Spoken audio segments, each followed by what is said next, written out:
চলে এসেছি তারাপীঠ। অনেক দিনের অপেক্ষা আজ অবসান হলো। অনেক গ্লানি, দুঃখ, যন্ত্রণা মাকে জানিয়ে আজকে মনটা খুবই হালকা লাগছে। অনেক দিনের ইচ্ছে ছিল এখানে আসার। এখানে এলেই আমার মনটা একটা কেমন শান্তি অনুভব করে।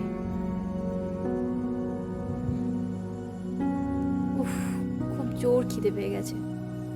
চলে এসেছি খাবার খেতে। তারাপীঠ ঘুরতে আসার মজাটাই আলাদা, একটা আলাদা অনুভূতি আছে। এত জোরে খাবার খিদে পেয়ে গেছে, খাবারের দোকানটাই চলে এসেছি। খাবারের মেনুতে আছে ভাত, আলু পোস্ত, ডাল, আলু সোয়াবিন তরকারি, ঝুরি ঝুরি আলু ভাজা আর পাঁপড়।